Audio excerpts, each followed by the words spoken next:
Which NFL teams have the best set of playmakers? Welcome, football fans. In this video, it's another BLV NFL rankings video, and I am ranking from worst to best every NFL team's weapons, running backs, wide receivers, and tight ends. The skill position groups of every team entering 2025.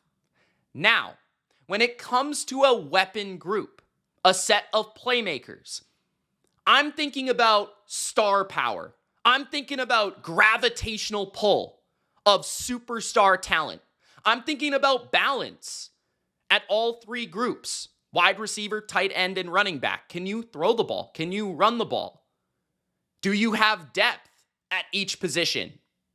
And ultimately, the way that I rank this list is based on a generic roster with a generic playmaker and a generic quarterback. Would this skill group still be successful? That's the ultimate test. So if that sounds good, Gronk, Spike the like button. My next rankings video will be offensive line rankings. So if you want that video, Gronk, spike the like button and let me know. And also, let me know in the comments where I'm right and where I'm wrong when it comes to the weapon rankings. From worst to best, where do you think your team belongs? Ultimately, this ranking is a lot more subjective than other rankings because it's based on what you favor. Do you like running backs, tight ends, wide receivers? Personally, I lean a little bit towards the wide receiver position, but I love myself a great versatile runner or an awesome dominant tight end. So I try to balance everything as best I can, but you will have a different opinion. So let me know in the comments section below, and let's get to it, guys, with number 32, in my opinion, the worst set of weapons in football, and that is the Tennessee Titans. There's a reason that they have the first overall pick in the draft, and they selected Cam Ward, and entering the year, they didn't do much to help Cam Ward because their weapons are still the worst in the league. Calvin Ridley is their number one receiver. He's consistently hit 1,000 yards when healthy. Post-suspension, he's done it twice on two different teams. That's a good talent. But ultimately, I don't believe that Calvin Ridley is a gravitational pull player. I don't think he's somebody that you can't lock down with a good number one cornerback. Because oftentimes, the last couple of years, he's been used as a downfield target instead of an exquisite, electric, separating route runner, kind of like he was in Atlanta, right? So he's not the chain mover, dominant force on every single third down that you would expect from a number one receiver. He's more of a downfield target. Occasionally will not get the volume that you would expect from a number one receiver. But I would expect a big season from him with Cam Ward because of the improvement of the skill of the quarterback. That being said, outside of Calvin Ridley, they don't really have much complementary options in the passing game, right? Tyler Lockett is old, and I don't think Tyler Lockett is the name.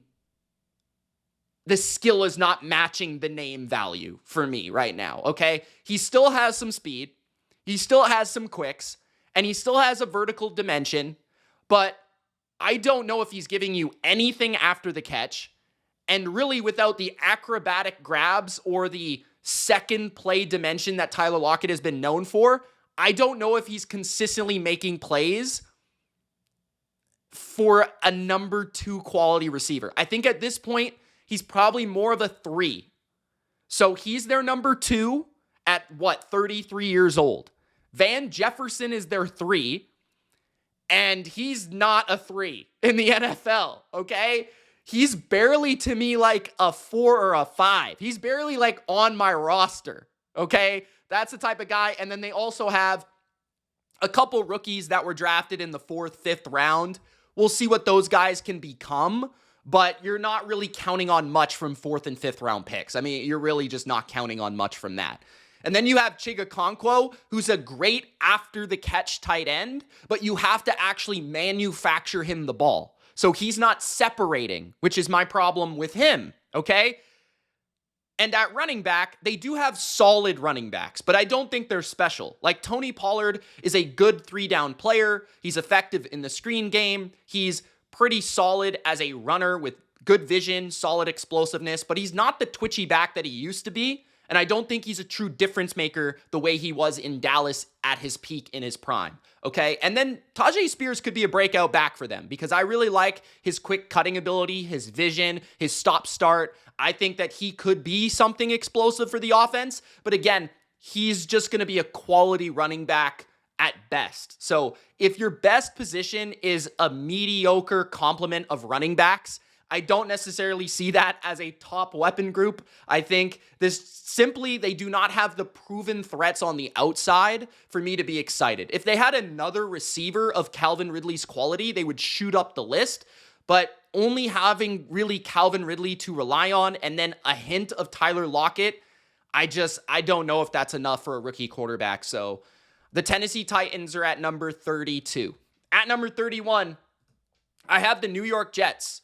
Now, I thought about the Jets at 32, but when I put it into perspective and I tried to compare the teams as well as I was doing this list, because in this list, it's a lot more of a comparison. You're trying to compare the teams around you instead of the players that I rank on a player list. It's a little bit different there.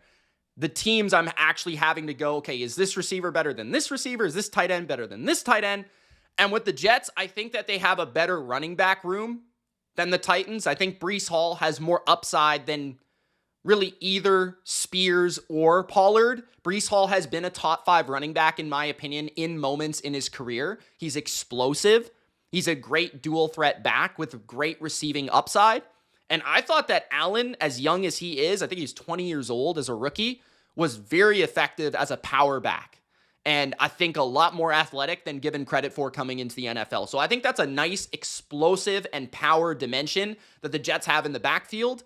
I think Garrett Wilson is a better wide receiver 1 than Calvin Ridley simply because he does more with the ball in his hands. Garrett Wilson's one of the best after the catch players in football. He forced the most missed tackles in the NFL last year.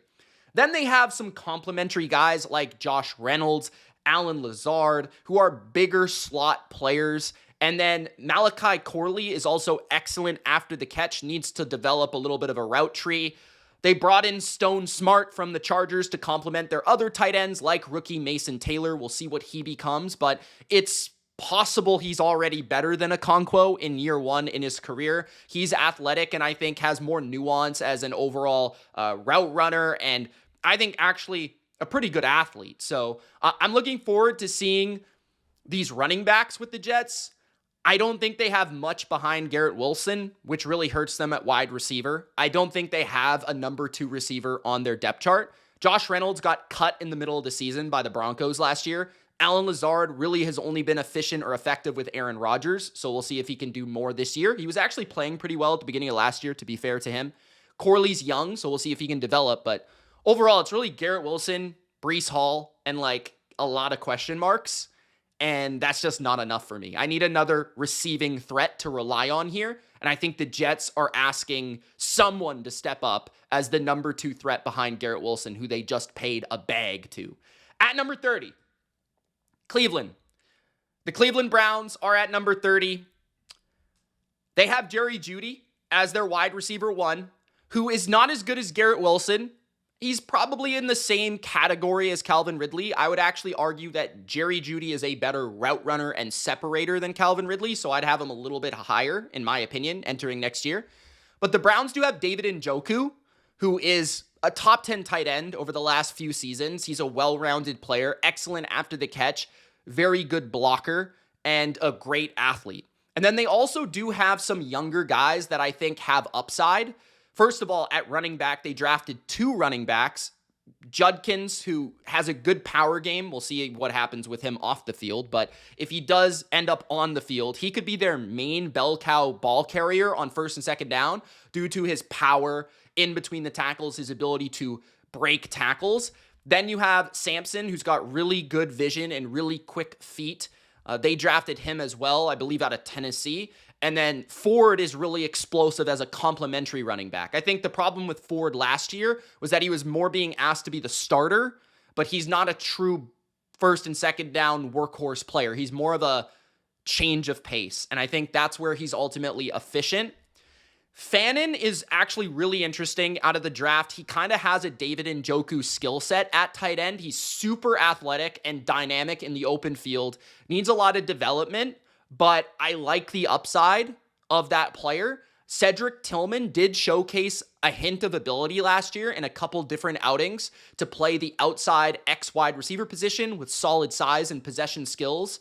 And then they do have Deontay Johnson, who has played well in his NFL career, even if he's been an absolute nut job the last 2 seasons or whatever. He's making his way around the AFC North, and he's trying to complete through every single team he can be a part of. But Deontay Johnson at his best is a good player, so we'll see what happens to him, but he's a good route runner, sometimes has issues with his hands, but at least they have the upside that exists, and I don't feel like the Jets or the Titans really have the upside. So I think that's kind of what separated the Browns from the Jets or the Titans, along with at least having 2 players that I know are good at football, Jerry Jeudy and David Njoku. I'm not a huge fan of their running back room, though. I think the Titans and the Jets have the edge in that category. So at number 30, the Cleveland Browns. At number 29, the Los Angeles Chargers. This might surprise some people because the Chargers are basically a playoff team. I think they will make the playoffs this year.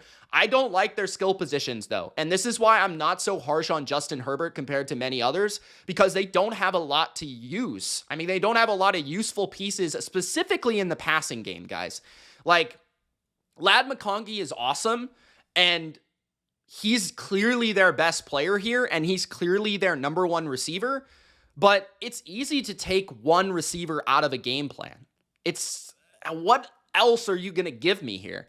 And Ladd McConkey is already one of the best slot players in football, great route runner, exquisite quickness and horizontal ability. But otherwise, Trey Harris is expected to be their number 2 receiver right away as a second round, not a first round pick, in not a particularly strong receiver class. So he's expected to be basically their X receiver and run routes and separate at an NFL level against press coverage for Justin Herbert right away. And he has upside. He could be good. He has speed. He has size. He's pretty solid all around. But I don't know. That's a projection, right? Quentin Johnston to me is terrible at football. I think he's a negative having him on the field.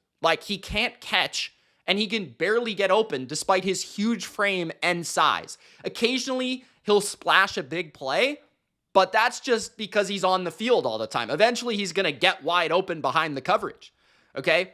Mike Williams just retired, so he's no longer a member of this receiving core. Now, if the Chargers were to go out and sign Keenan Allen, that would totally change my perspective. If they were to go out and sign Keenan Allen, that would catapult them up the list because I like their running backs. I think that Hampton could be an awesome player. He could be a top 15 running back in the NFL right away. He's very well-rounded. He's explosive. He's got good size. He's got great feet, and he's good in the pass game. So I think Hampton could be really good. Najee is very productive, very consistent. He does have a little bit of health concern right now, but I'd expect him to be on the field, and he can play on all 3 downs. So having 2 running backs that can play on all 3 downs is nice. Their tight ends, though, neither of them are I'm really excited about. I ranked them both in the top 32, but both at the bottom of the top 32. Will Dissly, better blocker than he is a receiver, nasty after the catch. Tyler Conklin, better receiver than he is a blocker, is pretty good route runner, pretty good in, against zone coverage, finding the soft spots. But to me, they just don't have a wide receiver 2 on the team. And then they don't have a lot of consistent options that you can rely on in the passing game. They're rather very unathletic, or they're rather very raw and not consistent, So that's kind of the Chargers, despite having good running backs. So it's not my type of receiver room. It's not my type of weapon group. So that's why I have them only at number 29. At number 28, I have the Carolina Panthers. The Panthers, I think, will be a little bit lower for some others.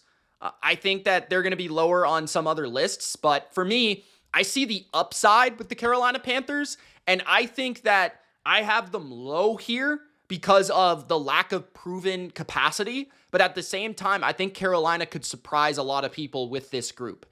Let me put it this way, okay? So Adam Thielen and Jalen Coker, as a rookie, Jalen Coker, both were top 45 receivers graded by PFF. Tetairoa McMillan is projected to be a number 1 receiver in the NFL.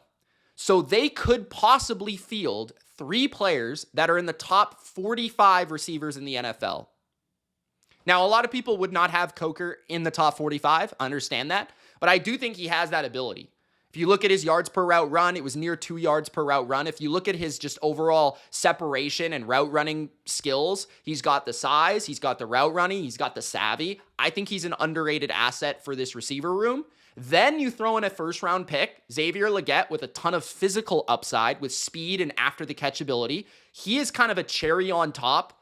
He doesn't even really have to be good for this to work, but he could be because he's a first-round pick with a lot of pure talent. So, and Thielen can still play. I think that's the thing that people are kind of underestimating, is Thielen is still pretty good. He's a great possession receiver. He's excellent against zone coverage, and he still has proven the last 2 years. Bryce has a great rapport with him. He can still run routes and separate. So Adam Thielen is still a guy. And if Tetairoa is as good as I think, if T-Mac is as good as I believe, he could be a 1,000-yard player as a rookie. Right? He's going to play the X. He can have the dimension or the versatility to play inside as well. I just think they'd rather have Thielen or Coker play that spot. But McMillan's great with the ball in the air, and I think he's a lot more subtly explosive than people give him credit for, okay? They also have really good running backs. Chuba Hubbard is a top 15, top 10 caliber runner in football. Rico Dowdle had 1,000 yards last year, and he's the backup. So they have 2 reliable starting caliber running backs, in my opinion. Their tight end room is probably the worst in football. Tommy Tremble is very athletic, but not productive. And Sanders is a nuanced route running tight end and kind of a good receiver, but doesn't have a lot of physical upside. So I like the Jimmy Horn pickup. They still have guys like David Moore. So they have quite a bit of wide receiver talent, a pretty deep depth chart. It makes sense because their coach was from Tampa Bay. So they like having a lot of those guys. So that also helps a little bit. But I do feel like the Panthers have 3 receivers that could be wide receiver 2 quality. Maybe even if T-Mac can be a wide receiver 1, they might have a few different threats that they can work in, and all different complementary skill sets. McMillan is big, contested catch. Thielen is a route runner, slot player. Legette is a big, powerful, fast player, and Coker is more that nuanced, versatile skill set. So, I like a lot of what the Panthers can do on the ground and through the air here, and I think they're underrated. So I wouldn't even be scared to rank them a couple spots higher based on my projection of them. I wish their tight end room was better, though. I can't deny that. And I wish they just had more kind of like proven ability. At number 27, the Pittsburgh Steelers are at 27. This might seem low. I'm not sure. I don't know where people are at with this group, but the Pittsburgh Steelers have 1 wide receiver that is a proven good NFL player, and that's DK Metcalf. He's a top 20 receiver in football, in my opinion, at the very least top 25. The one thing I don't like about Metcalf is that in a group that doesn't have a lot of complementary forces, he is not a consistent separation route running machine that constantly catches the ball. Metcalf is an explosive downfield player. He's great in contested situations, and he is blazing fast, and he is powerful. And sure, he might be able to take on more volume than we saw in Seattle in recent seasons. That might be something that surprises us. But I don't like his skill set because he doesn't have that twitchiness to be a pure route running technician. And in a room that doesn't have that skill set, it scares me. Basically, the guy you're asking to do that is rather Calvin Austin, who's really quick and shifty, but is extremely small and has not proven next to nothing in the NFL. He is fast. He can get downfield. I like him, but I'd rather him be my 3 or my 4, right? or Pat Freiermuth, who is their number 2 tight end. And Freiermuth isn't super explosive, but he is very smart and he is very well-rounded as a 3-down tight end, and he can catch 60 to 70 passes. We've seen it in the NFL before. But the way that you have to think about the Steelers, and I think the way that we rank them on this list, is they're trying to be different on purpose, right? Like Jonnu Smith, Pat Freiermuth, Darnell Washington, that's going to be their offense. Their 2 tight end sets, their 3 tight end sets, the ability to run people over and overpower them, throw a screen to Jonnu Smith, throw a fade ball to DK Metcalf, hand the ball off to Calvin Austin, throw it to Cordell Patterson, whatever they're going to do, right? They're going to do a lot of funky stuff. Caleb Johnson's going to be their traditional first and second down powerhouse. He has that skill set for sure. I think he's got subtle quickness in his feet. He's pretty big and powerful and tough to tackle. And Jaylen Warren is an excellent complementary change of pace back that's good in the pass game and the screen game. But I'm just worried about this receiver depth chart. When it becomes a drop back passing game and you have to spread the field and find matchups and teams want to play man-to-man coverage against you, I think they're going to struggle because Roman Wilson is yet to prove anything at the NFL level as a 3rd-round pick last year. Didn't really play, but he could be good. Some people were high on him as a slot player. Robert Woods is washed, right? And then Ben Skowronek, come on, bro. I like him, but come on. Like, we're not doing anything here. All right, so at number 27, I have the Pittsburgh Steelers. At number 26, the New England Patriots. This might be high for some people because they'll think I'm biased or something, because I'm a Patriots fan, as you guys know, and I always get those comments. And I actually like the Patriots skill group this year, and I kind of think it's underrated. If you look at every position, they at least have quality players at receiver, tight end, and running back. And I actually think their running back room is quietly one of the best in the NFL. Ramondre Stevenson has been a top 10 running back in football before. Like, it wasn't that long ago, 2022, 2023, where he was a really good player at this position. He could catch the ball, he can run the ball, he's a powerhouse with explosion, and with a hint better blocking, he could be that again, and a better scheme led by Josh McDaniels. That very much could help. Now, Travion Henderson, he might be the best change of pace back in the NFL right away. Like, he is a home run hitter. He's an excellent pass catcher. He's a good route runner. You can line him up outside and play him in your empty formations if you're Josh McDaniels. He's a heck of a pass blocker as well.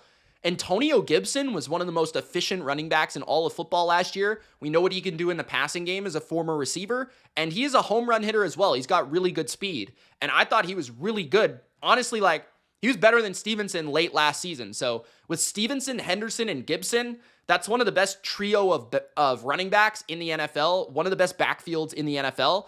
Hunter Henry is a really good tight end, like just a very good 3rd down option, a very good chain mover option, a top 15 talent at the position. Austin Hooper had a really good year last year, was top 10 graded at the position last season. Very reliable, a good route runner, soft hands, just a professional tight end who's been a good player at this position many seasons before. And the wide receiver position is loaded with names and talent.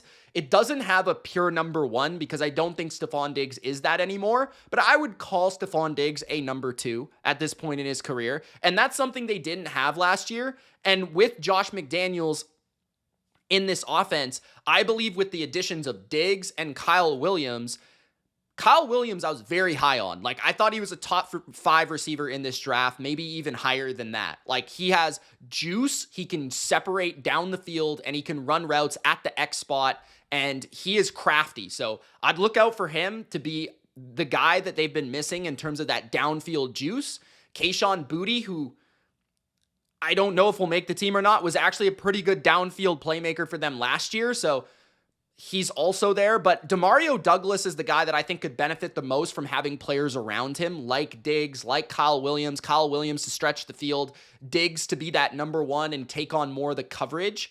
And then Demario Douglas could be that threat from the slot where we've seen him. He's a very crafty route runner. He's very hard to cover on man-to-man because he's very quick.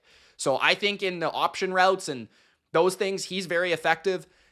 Kendrick Bourne is probably not the player he used to be, but he can play all the different positions at least to a solid manner. And he's been productive in the NFL previously. Mac Hollins, we saw what he could do in Buffalo last year as a big X receiver that can get downfield. He can really run, and he's massive, and he's a great run blocker. And they still got guys like Jalen Polk and Javon Baker who still are on the team. We'll see if they make it, but they've got a ton of names, is basically what I'm pointing out here. But they have added enough juice between Henderson, Williams, and Diggs for me to at least to rank them a bit higher, because I like Diggs. I still think he'll be a good player that can move the chains and catch about 80 passes in a season. And I think Kyle Williams is going to take the top off of defenses. So I like the Patriots group. I think it's underrated, and I have it at number 26.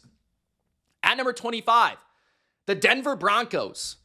The Broncos are really hard to rank on this list because the Broncos are not a conventional group. And what I mean by that is they really only have one traditional wide receiver, and his name is Courtland Sutton, who went over 1,000 yards last year and is a big-time contested catch threat, a big-time red zone threat, and is a wide receiver one in this league. Despite not really bringing a lot after the catch, he's still awesome when the ball is in the air, right? But once you separate yourself from Courtland Sutton, Marvin Mims is a gimmick player who, yes, can fly down the field, but is more so used behind the line of scrimmage and in the screen game. Vele is a 7th-round second-year player who showed some flashes, but mostly as a short to intermediate RPO threat in the slot. Pat Bryant is a rookie. Franklin is essentially a rookie. He barely played last year, but he has great speed to fly downfield. They do have a couple guys that can go and really run, like Mims and Franklin. They do have a couple bigger bodies, like Vele and Bryant. But again, outside of Sutton, a lot of their offense is RPOs and screens. And so it's really hard to understand what it would be like in a non-Sean Payton, Bronco, Bo Nix-based system. So that's kind of what kills the vibe for me with them. Despite having Evan Ingram, who is coming off injury and is getting a little bit older, he still has showcased a really good receiving capacity in his career before and could be the joker option for Sean Payton. I'm intrigued by him, but I'm not necessarily certain he'll still be the same player. Adam Troutman's a solid blocker at tight end. Jaleel McLaughlin's a decent third down back. J.K. Dobbins does give them a veteran caliber starter if they need it, but I'm expecting Harvey to be the dynamic playmaker that they were missing last year from the backfield. I think he's going to be really good as a receiver and explosive as a rusher, but he's going to have to split time because I don't think he's really going to be a guy, more of the Alvin Kamara type for Sean Payton. I don't think he's necessarily going to be the main bell cow guy. I just don't think that's really his role at the NFL level. But that's the problem with the Broncos, is the passing game is very much different from a lot of other teams, which makes me kind of wonder about how they would be like in a traditional passing game. But they do have dynamic playmakers more so this year than last year. They do have that running back that I'm expecting to take off. They do have a tight end that is at least a good player, and they do have younger guys that could develop. So the Broncos are at number 25. Let me know what you guys think on that one. Number 24, I have the New York Giants. The Giants have really good receivers, in my opinion. Like, their first 3 receivers, I think, are very solid. Like, Malik Neighbors is a number 1 in every single capacity.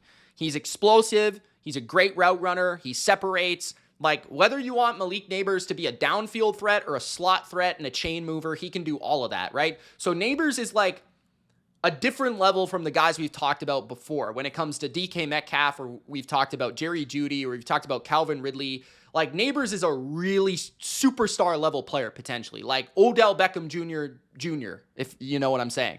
Then Darius Slayton is a downfield playmaker, and he still can run, and he's had multiple 700-yard seasons. He's actually led this team in receiving like 3 times. So he's a decent compliment because he flies downfield and he at least brings a valuable skill set to the table. Wan'Dale Robinson is a volume machine out of the slot and may not be the most efficient, but he is a good possession player, and he is a really good underneath complementary route runner to what Neighbors brings at the second level.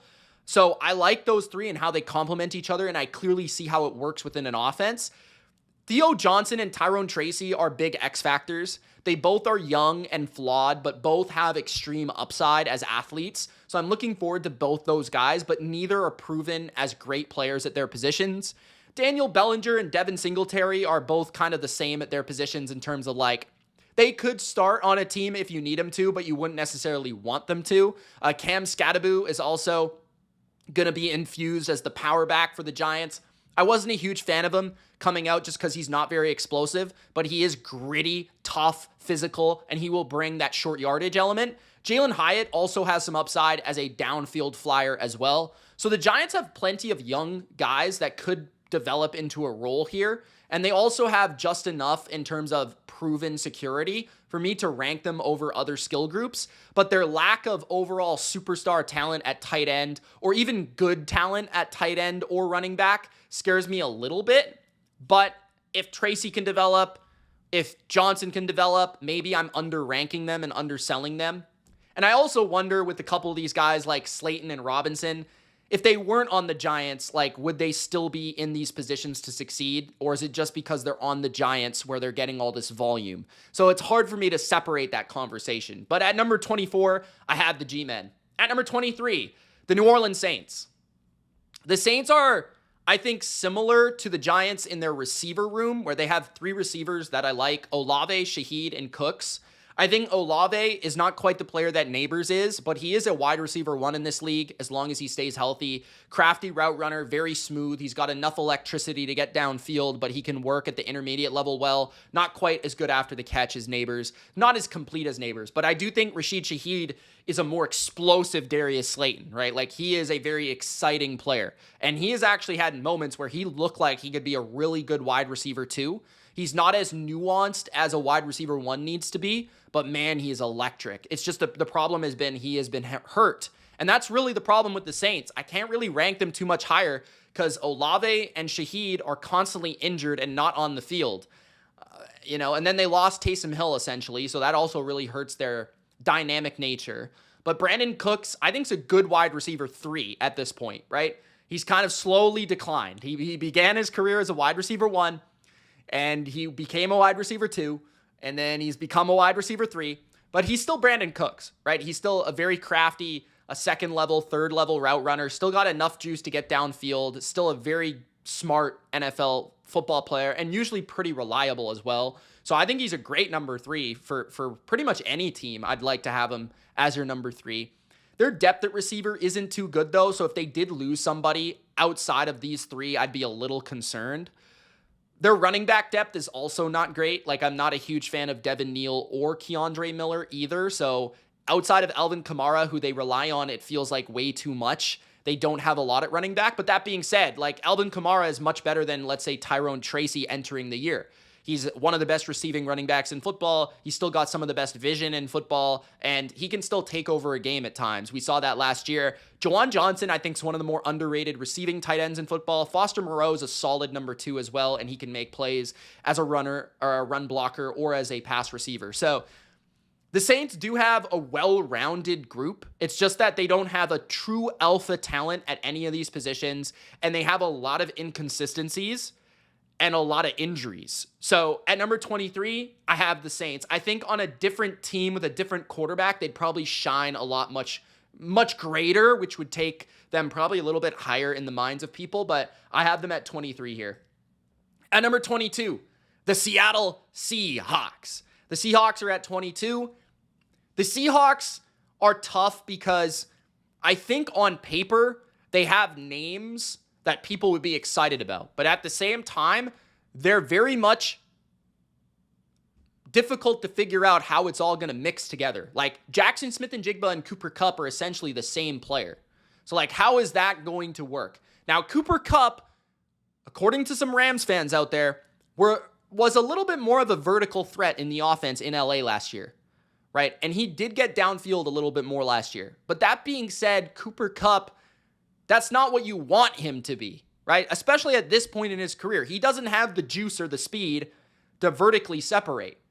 Even if he does have the ball skills and, can set you up with a double move and can still get down the field, I don't necessarily know if that's what you want. You kind of want both these guys in the slot. So I'm just kind of wondering, how is JSN and Cooper Kupp going to work together? So when I'm evaluating that on the Seahawks or on any team, a generic roster, I don't know how I would work that together. That being said, I do think Marquise Valdes-Scantling provides some balance in terms of speed, vertical playmaking. I thought for a per-game basis last year, he was electric for the Saints. Like, he made a lot of plays. The Saints had injuries at wide receivers, and MVS was their best receiver at times, and he was actually coming through with a lot of big plays, and he worked well in this Kubiak offense. So I'm intrigued by him. Jake Bobo, I think, is a solid wide receiver 4 in the league. He's got good size, good athleticism, makes some vertical plays downfield. I do think their tight end group is pretty promising with Arroyo out of Miami, who's got a lot of speed and can provide that vertical dimension from tight end. Noah Fant also got great speed, great athleticism, good in the screen game, good blocker, just a solid tight end that catches about 40, 50 passes a year, but nothing special. Barner as well can also complement that group. And then at running back, I think that Kenneth Walker is a borderline superstar in terms of his talent. His change of pace, his ability to jump cut is like out of this world, and his explosiveness is ridiculous, like top 3, top 4 in football. It's just that he's got to stay healthy, and he's got to have better blocking in front of him, but I'm trying to separate that from the conversation. Zach Charbonnet is a very good RB2. Like, he can do everything well. He can catch the ball. He's a power back. He's big enough to do that, and he's got slick enough feet to be, I think a first and second down ball carrier. I wouldn't be surprised at one point if he was like a lead back on an offense. It's just that Walker is that much more explosive than he is. But, so I like the running backs. And they even have deeper, running back talent that they drafted this year. I believe Martinez out of Miami is another guy that they drafted, if I'm not mistaken. But the receivers are just kind of a puzzling combination of names and players and skill sets that I'm not really a huge fan of there. And I do think Cooper Kupp is more of a name than an actual player right now. I don't think he's as good as people think. So that's also part of it. But at number 22, I have the Seahawks. At number 21, the Buffalo Bills. The Bills were one of those teams that I thought I was going to rank a little bit higher. But then once I kept comparing them generically from team to team, group to group, and I was thinking about how they would fare without Josh Allen, I kept moving them down because I'm wondering how much of their effectiveness is due to Josh Allen. Like, Josh Allen is probably the best quarterback in football right now, in my opinion. He's the MVP for a reason. And I just wonder, how much does his playmaking make up for the lack of pure dynamic player at almost all of these positions? But James Cook, I think you could call pretty dynamic and pretty explosive. I think that's fair, right? He's definitely around the top 10 running back conversation. He's a great receiver, and he is very electric when given the chance. Davis is also a good complement to him because he's a good power back with grit, toughness, and just never say die attitude. But they lack a wide receiver 1. And even in the conversation of natural receiver play, they kind of lack a receiver 2 as well. Because I would say Shakir is a wide receiver 2 in the NFL, but his best skill set is yak. His best skill set is getting the ball close to the line of scrimmage and letting him work. He's a pretty good route runner from the slot, but he's very limited. He's a slot player pretty much only because he's about 5'8". So he can't line up outside. Keon Coleman was very mediocre, let's say, not even as a rookie. He just lacks explosiveness, lacks speed, and lacks route running, but has ridiculous hands and ridiculous body control. If he can hone in his greatest skills, they do have potential with him. They still do have potential with Dalton Kincaid as well, who I think might be the guy that needs to break out for them because he was expected to, but he's got the athleticism, he's got the yak ability, he's got the route running, he's got all the skills. He needs to become a little bit tougher, a little bit thicker, a little bit more powerful, but he's got all the makings of a really good tight end, like a top 5, top 6 player. So that one's a little disappointing. Dawson Knox is a really good number 2 as a pass catcher because he's got great speed and he can get downfield vertically. Josh Palmer's a wide receiver 3 in the NFL. Good all-around versatile player. Curtis Samuel's great after the catch, great speed player, but not really a guy you want to rely on to run a route and get open against press coverage. And then Ty Johnson's a really good third down back. So they do have a lot of playmakers. They have a ton of depth. Elijah Moore is another guy I didn't bring up, but they have him as well. Like, they've got a ton of depth at wide receiver, but they lack like a downfield number one wide receiver X player that dominates on third down. And they lack one difference-making receiving option. But they have a bunch of solid to good players, and they are especially good in yards after catch, which is where they make most of their plays in this current version of the offense. And then Allen makes his plays by scrambling and finding them once the play breaks down, which is also a big part of their success. So, yeah, I have the Bills here, a tough one to rank because of Josh Allen's influence at number 21.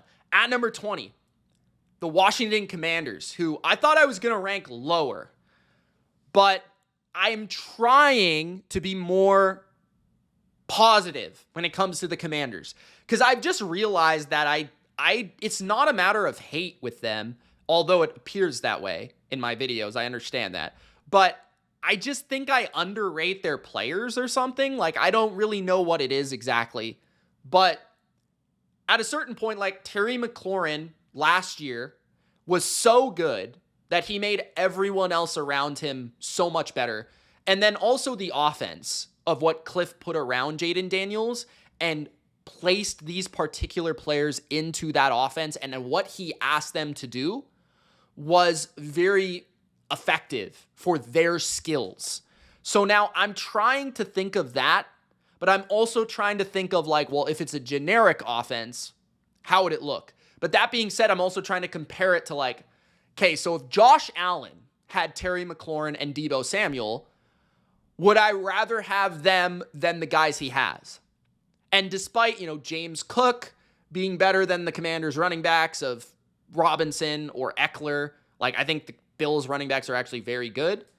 But, like, Dalton Kincaid hasn't quite gotten there to say that he's just like outright so much better than Zach Ertz. Like, honestly, it's not too big of a difference to me, at least last year. It could be this year. We'll see. But wide receiver, like, okay, so Deebo could do the Shakir stuff, and then you would essentially have Stephon Diggs again. That sounds pretty good to me. So that's kind of the way I was thinking of it. Like, even if Luke McCaffrey is a complete unknown, I have no idea how good he is. He's their wide receiver 3. No idea, right? Is Noah Brown playing, or is Noah Brown not playing?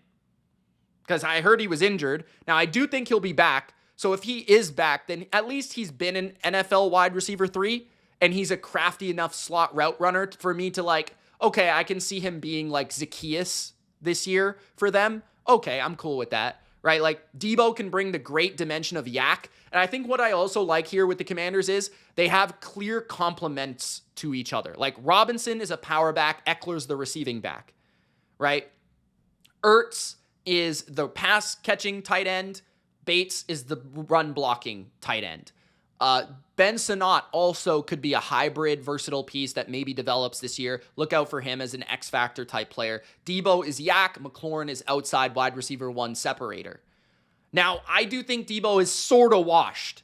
And I do think if you're asking them to run a traditional offense with traditional routes and asking them to actually get open, besides McLaurin, I'm not sure that many of them are actually getting open, which is my problem. Okay? But given what they do, and given, given Deebo's going to be so good in those like underneath stuff, and then McLaurin's going to be so good in the intermediate level, I don't know if it's really going to matter too many times throughout a season. So that's why I have him at number 20. Another really tough one to figure out because the offense and the influence from Cliff matters so much in how you see it, but then you're also trying to strip it away at the same time. And then Jaden and what he does for the offense. And what he brings from the quarterback perspective. So at number 20, I have the Commanders. At number 19, the Las Vegas Raiders. The Raiders have possibly 2 elite players in Brock Bowers and Ashton Genty. I know that Genty's a rookie and we don't know if he's elite yet, but I'm just projecting. Okay, I'm just projecting. Now, that being said, Brock Bowers is arguably already the best pure receiving tight end in the NFL. You can make that argument, at least. At least when it comes to volume creation, right? And volume creation is a skill. I've kind of talked about that many times throughout this video, where you need a guy that can just constantly take targets, constantly create separation, constantly get open. Brock Bowers is that guy, right? Would Josh Allen not love to have a Brock Bowers on his team? You know what I'm saying? Like, he doesn't have that on his team. Even if the Raiders don't have the depth of a team like Buffalo. They have really only Jacoby Myers at wide receiver. And besides that, there are a lot of questions. But Besh, as a rookie second-round pick, could be a good player. I wouldn't be surprised by that. He was very productive in college. He's got a good frame, good hands. He feels like a guy that could be productive in the NFL right away. Wouldn't be surprised. But Jacoby Myers had 1,000 yards last year. So basically, when you're looking at the Raiders, they have an elite tight end, possibly pretty probable elite running back, at least very good. And he's a good pass catcher and a powerful runner and explosive. So that's great. And then they have a very good receiver. Maybe not an elite player, but very good receiver in Jacoby Myers.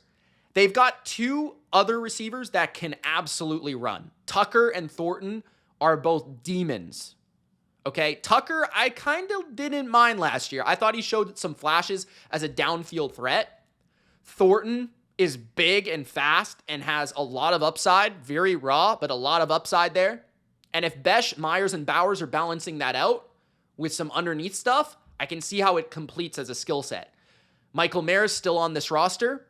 Probably a decent tight end too, right? Good enough in the run game, good enough blocker. Still, a nuanced enough receiver, even if he lacks that explosiveness, to be a good tight end too. They brought in Raheem Mostert to be their RB2, but they still have Sincere McCormick and Zamir White that possibly both could make this roster to complement Ashton Genty in the backfield for Chip Kelly. But overall, I think that they have the big-time playmaker, gravitational pull playmaker in Brock Bowers. They have a very good playmaker off of that in Jacoby Myers. They have a dynamic rushing force and then a bunch of other young upside type of guys, which is why I rank them at number 19. At number 18, the Arizona Cardinals. Now, the Cardinals and the Raiders are very similarly built. I think they have both one really good receiver. The Cardinals, though, have the upside to have a potentially great receiver in Marvin Harrison Jr. They both have two of the best tight ends, two of the best volume tight ends as well in the NFL. Both had over 110 catches last year in Brock Bowers and Trey McBride. And both have really good running backs, James Conner and Ashton Genty. James Conner's already a top 10 running back in football right now, and Genty probably will be that. Okay? The difference for me is the Cardinals have a little bit more in terms of upside at receiver with Marvin Harrison potentially being a wide receiver one. And they have a little bit more of a proven entity behind that wide receiver in Michael Wilson, who's like a 700-yard receiver, right? And then Greg Dortch, who I think is kind of underutilized, but he's a crafty route-running slot player. Zay Jones has had some moments in the NFL. I think they are capable of throwing out multi-tight end formations with Higgins, McBride, and Raymond. And then they do have a lot of running backs. Like, besides James Conner, Benson is explosive. He had 4.6 yards per carry last year. There's a reason they were second in yards per attempt last year rushing. They have like 4 running backs. Michael Carter is on the team. DeMarcado is like a home run every single time he touches the ball. I don't know why he doesn't get it more. I think he averaged like 9 yards an attempt, if I'm not mistaken. Like, he was ridiculous, like home run guy. So they have a lot of depth at running back, a lot of different guys that can do some different stuff, even if Connor does go down. And then they have a top-end tight end who consistently converts first downs. And they have potentially a really good receiver one who hasn't quite gotten there yet. And then a bunch of complementary guys after that. I wish they had another receiver, like a really good slot receiver. Like, I wish they had like Keenan Allen, for example, on their team. And that, I think, would make a huge difference, because then you would have another guy that could beat man coverage or another guy that could win on third down, so that your offense in the pure drop back game isn't just McBride or Harrison. That's kind of what it feels like most of the time. And then occasionally Dortch or Wilson will make a play, but it's kind of few and far between. So at number 18, I was just wishing for a little bit more depth, but the top end talent is definitely there with the Cardinals, and the running back room is pretty solid. At number 17, the Chicago Bears. The Bears are at 17. They're much lower for some other people. I have them as a middling unit because I'm trying to balance what I expect them to be this year with what we saw last year, on top of like, I think the rookies they've added is going to add a lot to this group, okay? So, first of all, Colston Loveland, I think, is a great tight end prospect. I think that he's explosive. He can run. I think he's a solid blocker. And I think he's going to be able to, like, make plays down the field at tight end. I think he's actually a really good prospect. I think that Luther Burden is going to bring yak to this offense. Slot player that can rather go down the field and win contested. He's not a great, crafty, nuanced route runner at this point, but very good with the ball in his hands and very good with the ball in the air, which are two good skill sets, right? The two most important, in my opinion, right? Arguably, like, you want those skill sets if you're a top-end wide receiver, right? But then you look at, okay, Rome Odunze is entering year 2. Could he be better? Probably. Right, even if he wasn't good last year, like he was pretty mediocre, I feel like he should be better this year. And then you have DJ Moore, who I know didn't have his best year last year, but he is a wide receiver 1 in the NFL. So they have a wide receiver 1. Some people think Rome can be a wide receiver 1, but let's say he's a wide receiver 2, and he's an outside receiver that wins jump balls, and he's got good size. Then they have a great yak number 3, who was a second-round pick, and some people thought he was a first-round pick in Luther Burden. They have a good wide receiver 4 in Zacchaeus, who can do more of the crafty route-running technician stuff that Burden can't do. And they have 2 tight ends that are starting caliber in Loveland, the rookie, who's dynamic, and Cole Kmet, who's a little bit less dynamic, but more well-rounded, okay?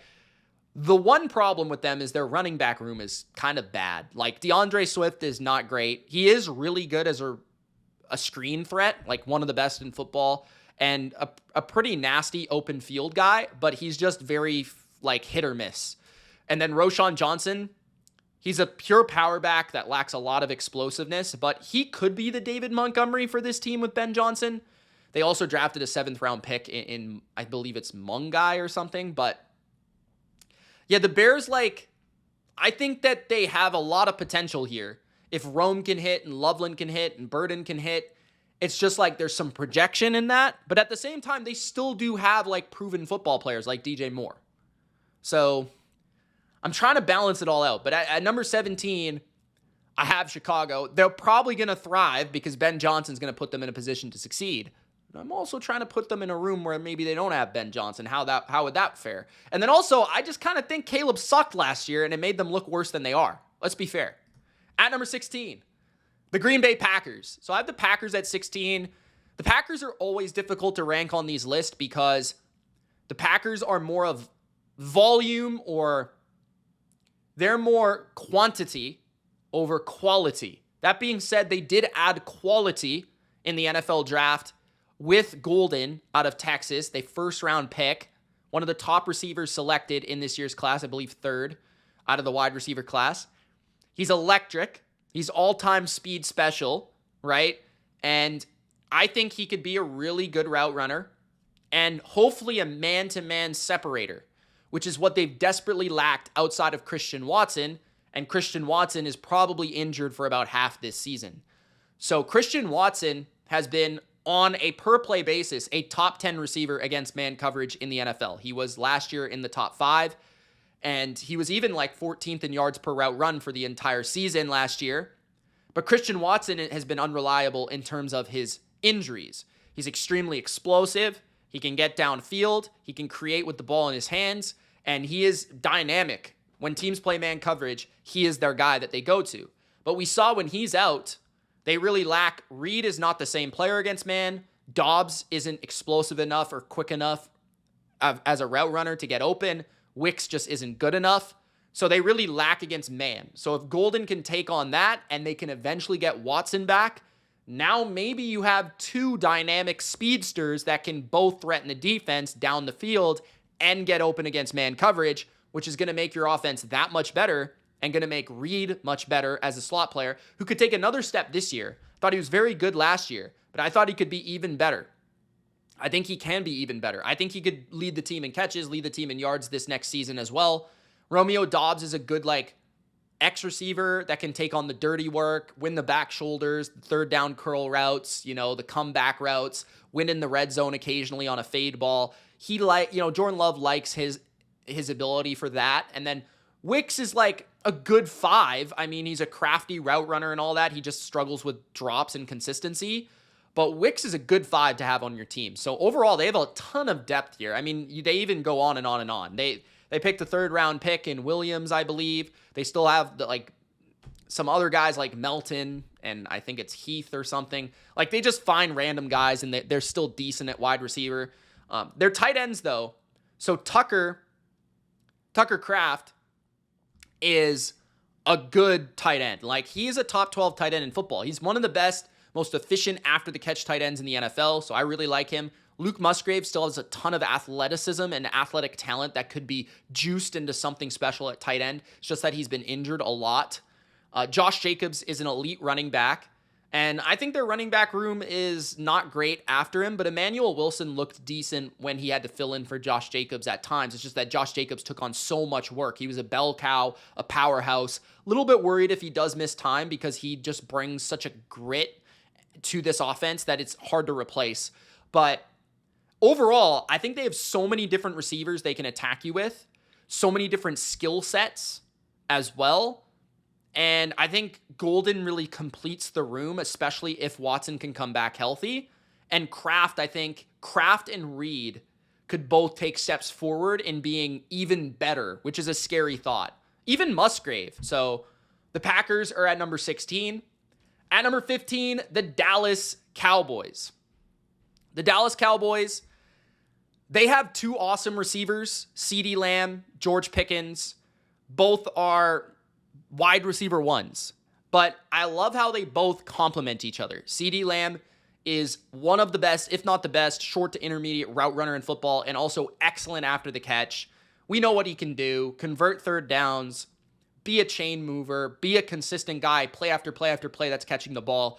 There's just not many guys like that in the NFL. So that ranks them at a certain level already. Then you bring in one of the most explosive downfield options in football because of his contested catchability, his speed, his size, and even at times his yak in George Pickens. Jalen Tolbert had a sneaky 707 touchdowns last year. That's a decent wide receiver 3 who can play from the slot pretty effectively. Turpin is a speedster and a home run hitter who on a per play basis has a very high yards per route run because when he's on the field, they're setting up shot plays for him because he's one of the most electric players in the entire NFL. He's the best returner in football. They don't have a lot of great depth in a traditional wide receiver sense, but Lamb, Pickens, Tolbert, Turpin, that's good enough for me. Tolbert produced enough for me to be convinced he can be a wide receiver 3.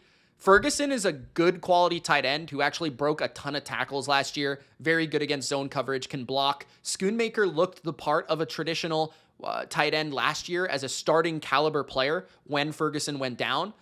Their running back room's probably the worst in football with Javonte Williams, maybe Miles Sanders, and Jaden Blue. Sanders and Williams both look kind of washed, but Williams is still young, so I give him some hope. And Blue is electric. It's just that at Texas, he was never given the workload to really succeed. So we'll see what he can do in Dallas. Maybe he's the next Rico Dowdle, but I think the receiver room, they have 2 awesome wide receiver 1 caliber players. A little bit of a lack of depth.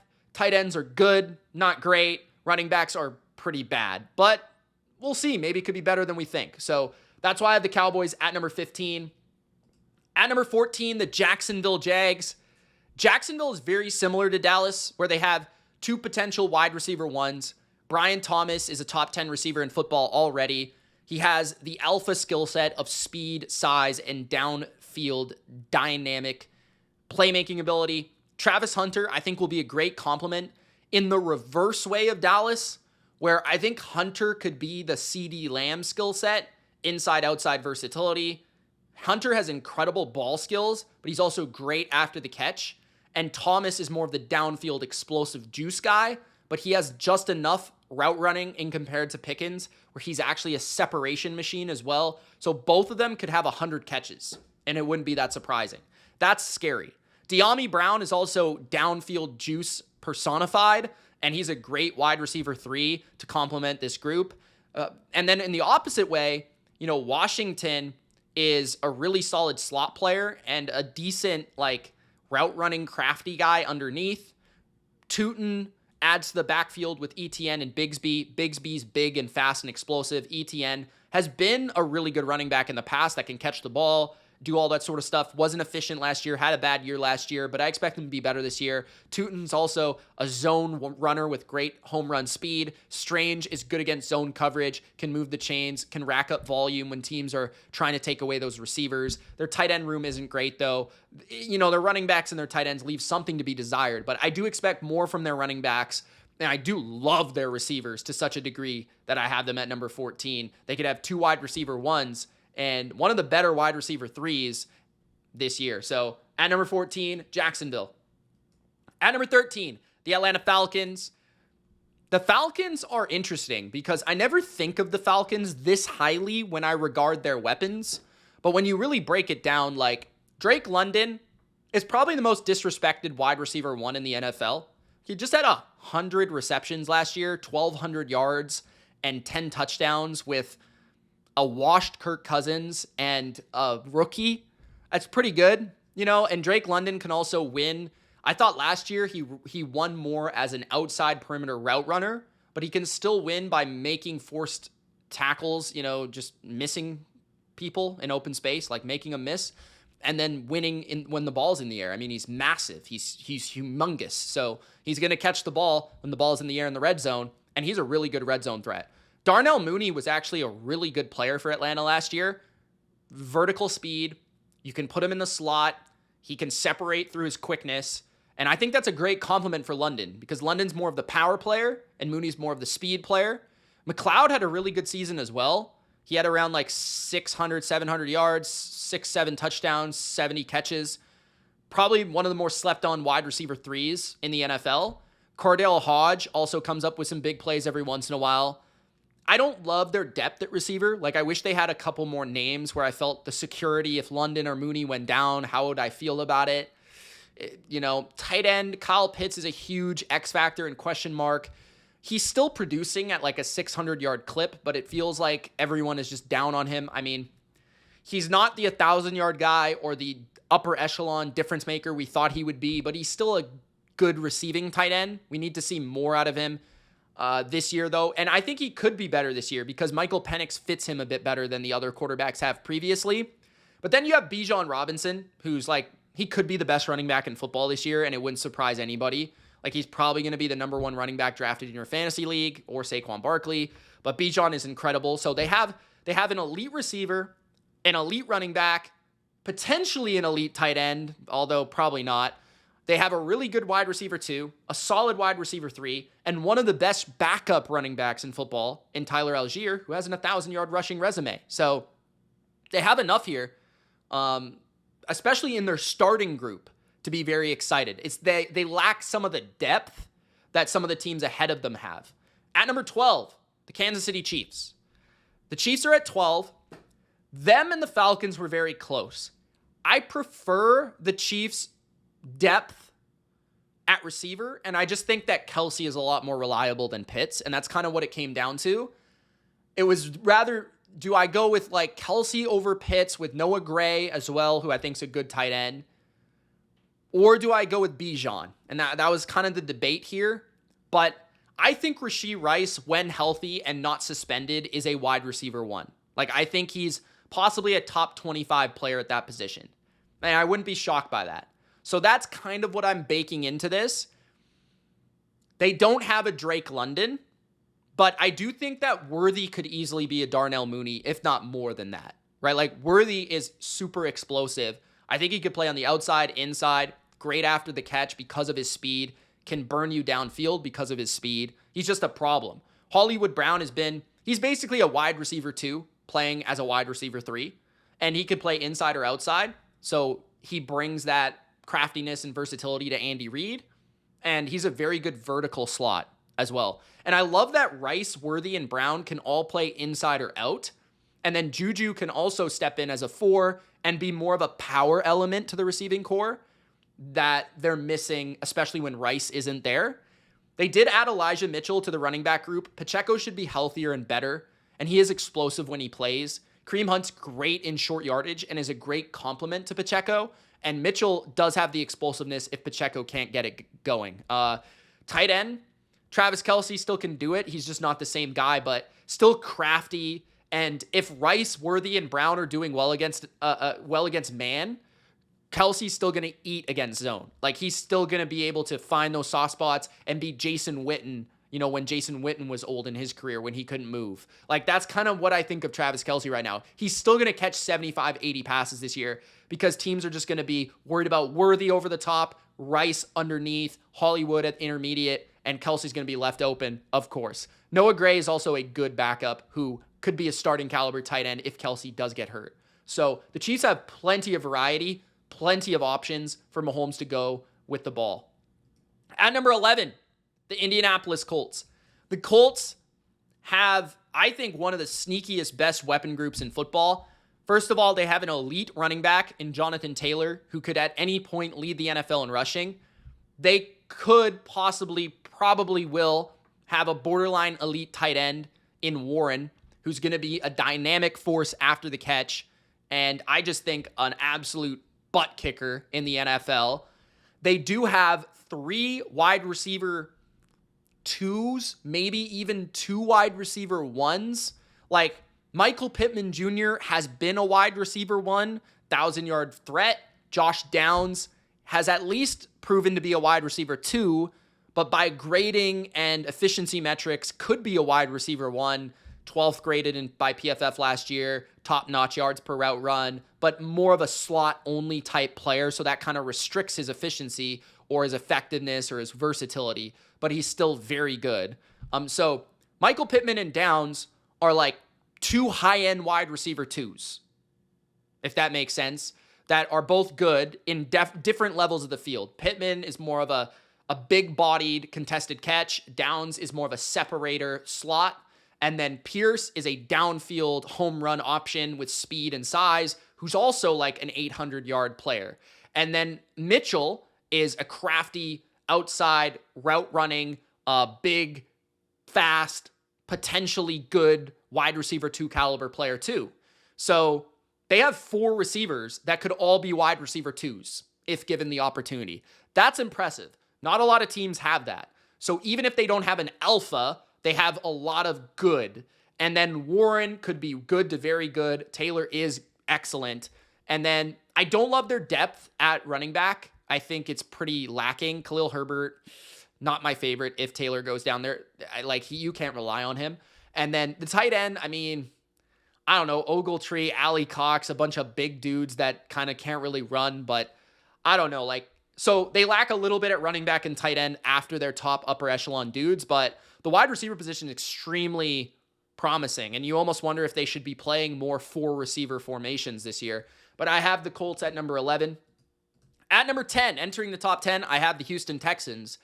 The Texans, I think, will have a better group this year than they had last year, which is saying quite a bit because Tank Dell is not playing this year, or at least very, very, very, very likely will not be playing this year.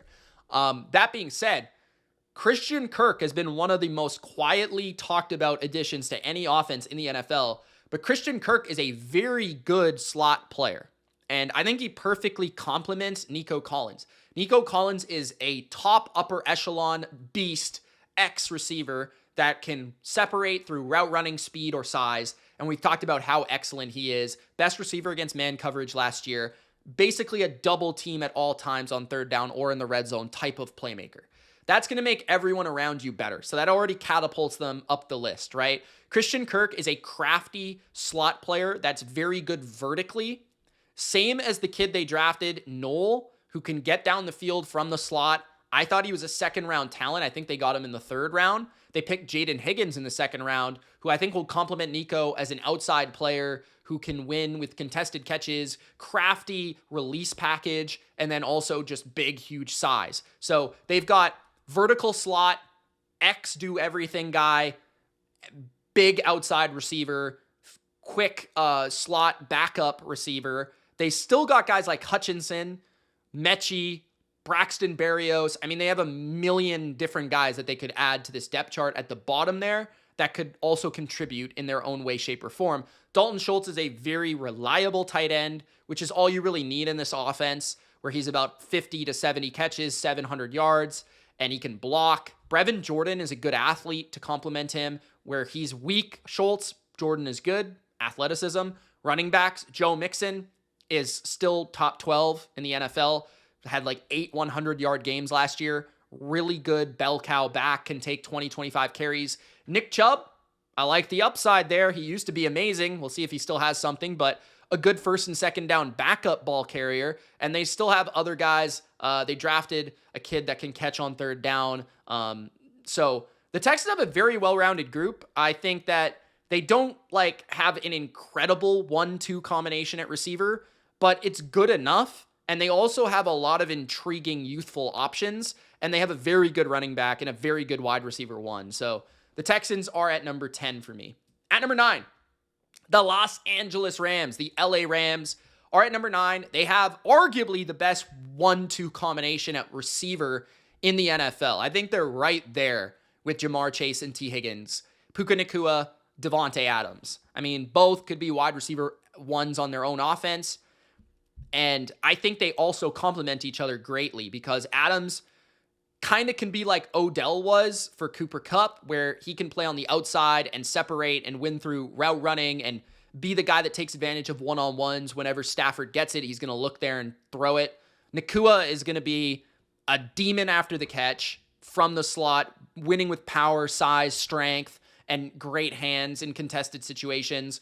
Nacua is an absolute animal and the engine of the offense, and Adams is going to totally complement that at his later age. And then Atwell can really fly as a complementary force. Whittington is a decent underneath option if they need him.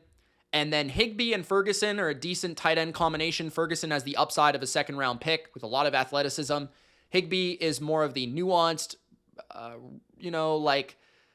actually played well last year when he was playing. He got hurt, and then he came back and was pretty good in the playoffs, but he's not super explosive or juiced up anymore, but just knows where to be and where to go for Matthew Stafford.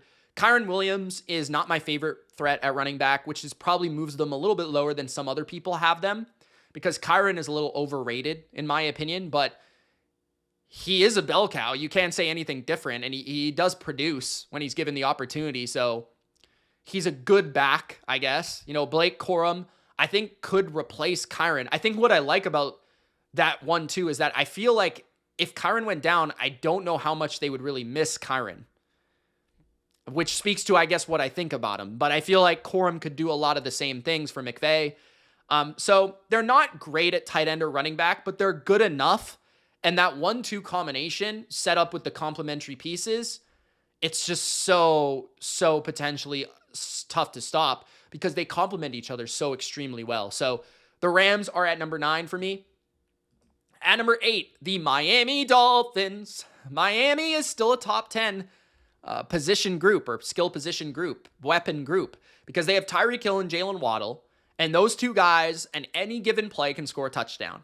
And when you have that capacity, you're going to rank high on my list.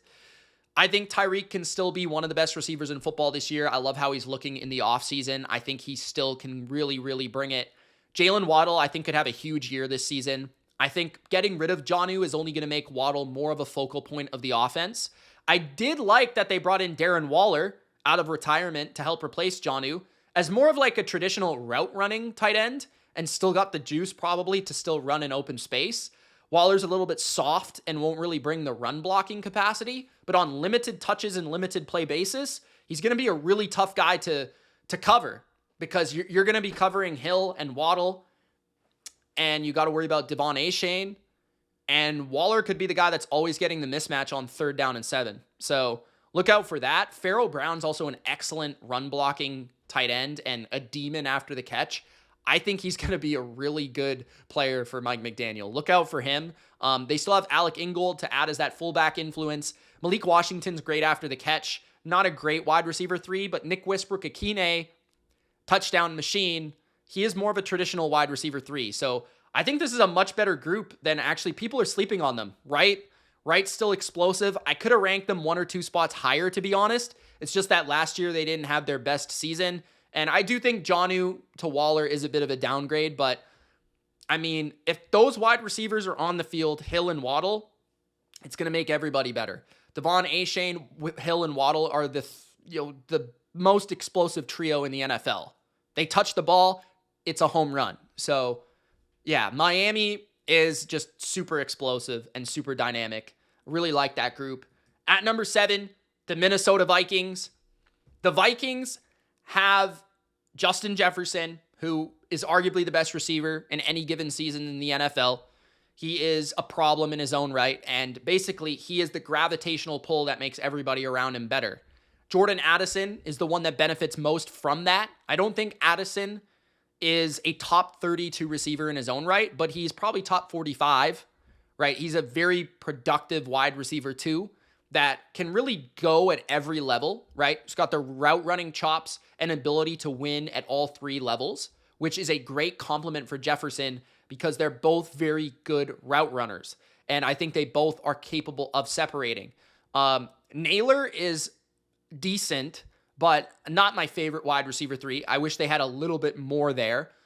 Felton is their wide receiver 4 as a rookie. Ham brings the fullback influence. TJ Hawkinson is essentially their wide receiver 3 as a 90 catch capable tight end who's going to work the underneath areas of the field. Very capable blocker. Oliver's one of the best run blockers in football, one of the best overall blockers at tight end in football. Vikings fans, let me know about that in the tight end rankings, but that's a great combination at tight end where they can open up the run game, both being on the field together. Hawkinson's also a great influence to the pass game, just takes on a ton of big hits, makes a ton of contested catches, takes a ton of third down receptions. He's a chain moving machine. Aaron Jones, still explosive, still a great pass catcher, still great on third down. And then Jordan Mason's going to add more power, more first and second down influence to the offense. So I think they only really got better because Hawkinson's healthy. Aaron Jones might be worse than last year. That's fair. But Jordan Mason might help them as a overall more efficient run game to add the power to the speed that they needed with Aaron Jones. And then Jefferson and Addison work off each other really well, but Jefferson kind of sets up Addison to be successful. So I wish the Vikings had more depth at wide receiver, but other than that, I mean, they're pretty much as good as anybody. So at number 7, the Vikings. At number 6, the Cincinnati Bengals. The Bengals and the Vikings are about as close as you could get to each other. It's just that I feel like the Bengals 1-2 is even better than the Vikings 1-2. Chase and Higgins is the best in the NFL, in my opinion. Higgins is a top 15 receiver in his own right, and Jamar Chase is the best receiver in the NFL. And Chase is a home run threat in a way that even Justin Jefferson is not. Like, Jefferson might be a more crafty route runner, but I think Chase is just so explosive. It's ridiculous. His yards after catch and his over-the-top game is the best there is in the league right now. T. Higgins is the best contested catch receiver and hands receiver in football. And then, okay, like, Minnesota has them at the tight end position. Like, Hawkinson's better than Gesicki, but Gesicki's a problem. Like, Gesicki is a complementary force to Higgins and Chase as a route runner and a guy that can win on third down. He's a good player. And I even like All Jr. and Sample as complementary traditional inline tight ends. And then I think Yosivas and Burton bring more to the Bengals than the Vikings guys do. I think Yosivas is actually a decent wide receiver 3. He can actually be a wide receiver 2 in certain contexts and games. I feel like I've seen that from him. Burton, I think, has a lot of potential. We saw flashes of it last year, but he can fly. And the running backs, like Chase Brown is basically young Aaron Jones. Like, he might not be as proven yet as Aaron Jones, but given this season, I think Chase Brown's going to be more productive. I think he's very good in all 3 areas in terms of, like, he's good as a pass catcher. He's good in the screen game. He's good as a runner. Solid enough as a blocker. Zach Moss gives them basically what Jordan Mason gives the Vikings as a power guy. And also, he's healthy, so that helps them with the depth of that position. They also brought in P. Ryan, which will also help the depth. The depth of running back last year for them was a real problem. But I think their tight end room is sneaky better than people think. Their wide receiver room at the top is excellent. And then the running back room is good. It complements what they do. And Chase Brown's a good complement to what they do in terms of being a pass volume team. So at number 6, the Bengals. At number 5, the Baltimore Ravens.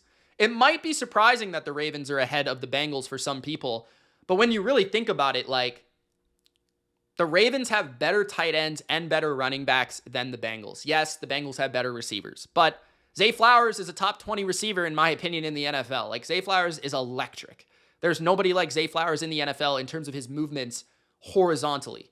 His ability to, just make people miss is ridiculous. And I think he could really break out in a big way this year. Rashad Bateman also had his best season of his career last year and became one of the better downfield threats in football. DeAndre Hopkins also was added to the mix. Is probably a more capable wide receiver 3 than the Bengals offer, you would think, but I'm not sure.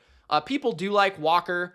Then Mitchell is interesting. A year removed from injury. He's explosive home run threat out of the backfield. Justice Hill is a good third down back. Henry is... The thing about the Ravens, yes, their receivers aren't as good as some of these teams I've talked about, like the Dolphins or the Bengals or the Vikings or the Rams. They're not. But Henry is the gravitational pull. Henry is the guy that everyone game plans for. And that makes Flowers better. That makes Bateman especially better because of his role. That makes Mark Andrews wide open off play action. That makes Isaiah Likely, potentially better. But you're talking about Likely, who could become a top 5 tight end in his own right. Mark Andrews already being like a top 5, top 6 tight end. Both are probably top 11, in my opinion, in football right now. Likely is a really good route runner and great after the catch. Mark Andrews is great and contested, great in the red zone, third down. So they have one of the best tight end rooms, one of the best running back groups, and a really solid receiver group. Like, this is the best receiver group that Lamar's had, separate from running backs and tight ends, and this is the best running back and tight end group he's probably ever had too. So at number 5, I have Baltimore. At number 4, the Philadelphia Eagles. Now, the top 4, I will say this, guys, I could have ranked any of these 4 teams number 1. So let me just put it that way. But the reason I have Eagles at 4 and not 1 is I feel like if they lost one player, it would significantly hurt the way I look at them. If they lost A.J. Brown to injury, their receiver room would basically be Devontae Smith, Jahan Dotson, and I don't know, like Johnny Wilson. That's scary, right? They'd probably have to sign someone off the street. It would be that much of a difference maker if they lost A.J. Brown. Or even if they lost Devontae Smith, it might not be as big of a deal, because Dotson could probably do more of the stuff that Smith does than Brown. But still, I mean, you'd then be asking somebody like Johnny Wilson to be their wide receiver 3, right? Maybe Goddard would take more influence. Maybe they'd run more 2 tight end, 2 running back formations. But regardless, that's kind of the thing with the Eagles that I don't love compared to some of the teams above them, okay? Is if Saquon went down, that would completely change their offense. I know that Saquon is incredible, and I know this is an unfair conversation because I could have said this about every team. But I think it's more evident with the Eagles. They're more top-heavy in their skill groups than a lot of other teams, right? The only guy that they can really afford to lose on a consistent basis and still be incredible is Dallas Goedert. We kind of saw that last year. But Goddard in his own right is a top 10 tight end. Like, he's a great run blocker. He's great after the catch. He's very efficient, second in yards per route run. But he's efficient, I feel like, because Saquon is such a threat, A.J. Brown, Devontae Smith are such a threat, that Goddard is the guy left with the mismatch, right? That being said, A.J. Brown and Devontae Smith are arguably the best receiver combo. They're in the top 3 in the NFL, right? Or top 3 or 4. I mean, you've got Chase and Higgins. You've got Puka and Adams. You've got Waddle and Hill. You've got A.J. Brown, Devontae Smith. Those are the groups, right? And Godwin and Evans. So, I mean, yeah, like, the Eagles, what I love about them is that they have 2 incredible players. Like, A.J. Brown and Saquon are incredible, explosive, game-changing, difference-making players. Gravitational pull. 2 on the same offense. And then they have 2 really good players in Devontae Smith and Dallas Goedert. It's just that their depth lacks. So that's why they're at number 4. All right? At number 3, I have the San Francisco 49ers. The 49ers are tricky because, like, the health is a factor, the contracts, the drama, that's a factor. But let's talk about it this way, right? Like, Saquon, before last year, we were talking about Christian McCaffrey. like Saquon, basically, right? So Christian McCaffrey can be every bit of Saquon Barkley. So it's like both are incredibly elite, game-changing, gravitational pull players. And even in a way for McCaffrey, especially with how he's utilized by Kyle, he's such an influence on the passing game, right? That it makes the way defenses play a lot different. Maybe not as big of a home run threat in the run game, to be fair. But that's also part of the offensive line thing, right? Tight end, George Kittle, is the best tight end in the NFL in a run and pass balance sense. He's the most explosive as well. I don't think that's an argument. He's downfield making plays, red zone making plays, mismatch at all times. And they also have a lot of depth at receiver. They may not have a clear alpha. Brandon Ayuk is close, but he's injured. And he was in 2023, but 2024 obviously got hurt. Brandon Ayuk can be that. So at least they have the upside of that. But Jawan Jennings was basically a 1,000-yard receiver last year. Ayuk is a 1,000-yard receiver. Ricky Pearsall, I'm very high on. I think he is going to have a great year this year. He's a great route runner, has great quickness, and very good ball skills. He could be an 1,000-yard player in the NFL. Could be. Demarcus Robinson is one of the best wide receiver fours you will find in the NFL and makes plays at every level of the field. Kyle Juszczyk is still arguably the best fullback in the NFL. They signed Luke Farrell to be a good run-blocking tight end, which he is. Isaac Guerrero is a home run running back if they lose McCaffrey. And they still have, they drafted Jordan James, who I'm a fan of, out of Oregon as well. And they have some other running backs. But yeah, a lot of depth at every position. A lot of depth at a wide receiver. Maybe not tight end, I guess, but it's hard to have multiple great tight ends. But I guess if you could include Kyle Juszczyk as a tight end. But that being said, okay, they have two gravitational pull elite players at their positions, Kittle and McCaffrey, and they just have a bunch of great receivers, even if they're not alphas. So that's why I have the Niners here at number 3. At number 2, I have the Tampa Bay Buccaneers. The Tampa Bay Bucs have the best receiver room in football, and that's why they're at number 2, period. Mike Evans is still a top 10 receiver in football, the most consistent receiver in the NFL, 1,000 yards, 1,000 yards, 1,000 yards, 1,000 yards, 1,000 yards, and he's probably the best red zone threat in the NFL, period. Right? There is no guy you'd rather throw a fade to than Mike Evans. Chris Godwin last year, before he got injured, was leading the NFL in receptions. So they have the best red zone threat and the best chain mover threat, arguably last year in football. Now, Godwin is hurt, and if you want to infuse that into your ranking and rank them a dip lower, that's fair enough. But I'm not going to doubt Chris Godwin. He just got paid $1 kajillion for a reason. I think the Bucs have faith in him as well, and he's excellent after the catch, very feisty, nasty as a run blocker, does a lot of the little things right as well, and Evans is one of the best natural X receivers in the NFL still can run, still can go, and still can dominate a game by himself, and is that gravitational pull player on the offense, right? And Godwin's one of the best slots in the NFL. Emeka Egbuka can easily replace Godwin's production while he is injured. He is a very nuanced player for a rookie, tough as nails, very smart, crafty. McMillan was a wide receiver 2 for them last year. He's now their wide receiver 4 and was pretty explosive down the field as well. They still have guys that I won't even mention here, in terms of on their graphic. Trey Palmer, who's a quick, shifty slot guy. Sterling Shepard, who played a role for them last year, who can still play. Cade Otton was actually really good at tight end for them last season and reliable and had his best breakout season of his career. Their worst position is easily tight end. It's the least involved of all the positions in their offense. Their running back position is low-key really excellent. They have 3 running back 1 caliber players.